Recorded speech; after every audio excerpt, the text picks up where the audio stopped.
Students silence. మీరందరూ పెద్దయ్యాక ఏమవుతారో ఈరోజు తెలుసుకుందామా? అందుని నువ్వు పెద్దయ్యాక ఏమవుతావు?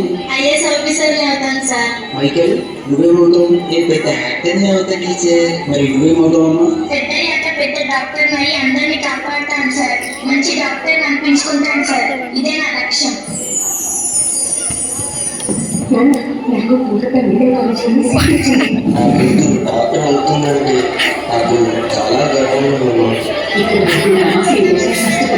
ఇకపై నా దేశంలో ఉన్న ప్రజల కోసం కష్టపడతాను, సేవ చేస్తాను. నన్ను ఆశీర్వదించండి నాన్న.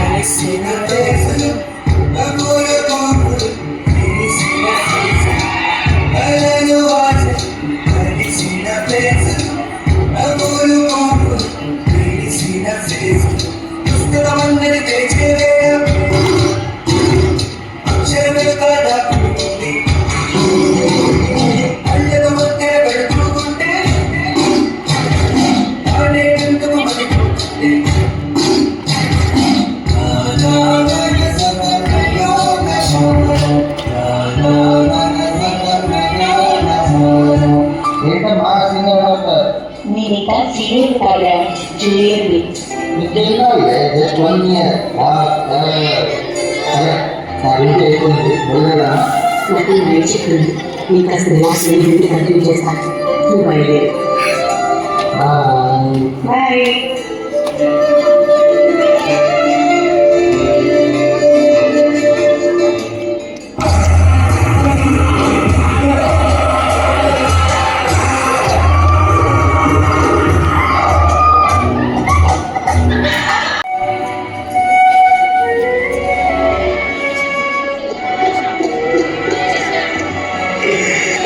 అమ్మాయిది ఆత్మహత్య కాదు, ఒంటి మీద దెబ్బలు.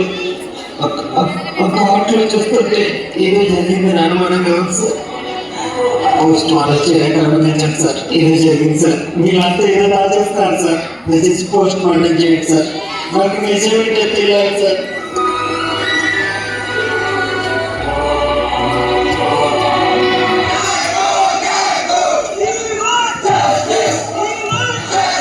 ఇంత జరిగిన తరువాత ఆత్మ శాంతిస్తుందా?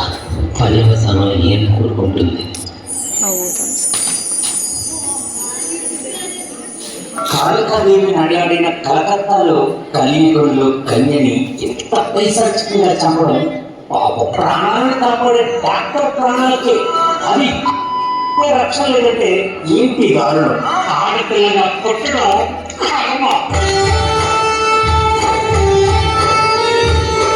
పోస్ట్ మార్టం రిపోర్ట్ చూసారా?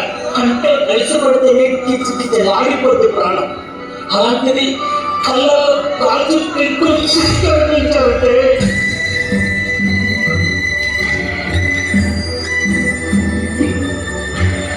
ఎంత నరకం చూస్తుంటారు సార్. మాట బయటకు రాకుండా గొంతు నిలిపితే కత్తిలో ఎముక వీడిపోయినాక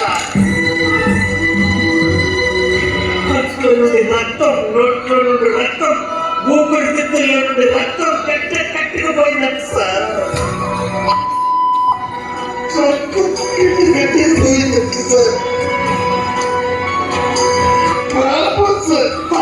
మొక్కం మెడ చేతులు ఒకటే పద్నాలుగు చోట్ల గాయాలు, ఎముకలు తీర్చేసానంటున్నారు. ఇలాంటి నా కొడుకులు వచ్చి ఎందుకు పుట్టించావు దేవుడా అని ఎంత నేర్చుంటే సార్. ఒక్క దేవుడు కూడా రక్షించలేకపోయాడు. అర్థం చేసుకోవచ్చు సార్. వాడి సుఖం కోసం కోసం కారణం ఒకటే సార్. నా దేశంలో స్వేచ్ఛ ఎక్కువ, భయం తక్కువ. లేదంటే ఎందుకు సార్ ఈ పవిత్ర భారతదేశంలో రోజుకి 109 మంది ఆడపిల్లలు అత్యాచారాలు ఆడదైతే చాలు.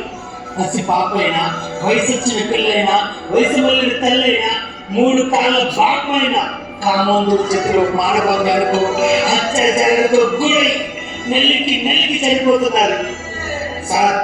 ఇక్కడ కావాల్సిన సంతాపం కాదు సార్, ఈ నికృష్ట చేష్టలకి సమాధి చేయాలి. వదలడం కాదు, వధించాలి సార్.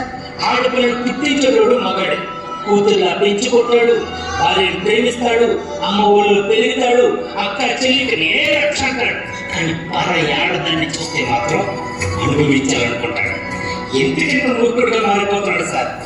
ఆడవాళ్ళు అందంగా రెడీ అవ్వకూడదు, నలుగురిలో నవ్వకూడదు, పై చదువులు చదవకూడదు.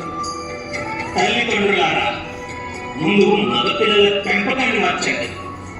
మగాడు ఆడవాళ్ళు పాలిట రక్షకుడు అవ్వాలి, రాక్షసుడు కాదని నేర్పించండి. ఆడది ఇలాంటి మనిషేరా అని నూరిపోయండి. ఆలోచన విధానాన్ని మార్చండి. మీ అమ్మ కూడా ఒకప్పుడు అమ్మ వేయాలని చెప్పండి. స్త్రీ జాతిని కాపాడండి, స్త్రీ జాతిని కాపాడండి. ఇది చెప్పింది జాతి కాదు.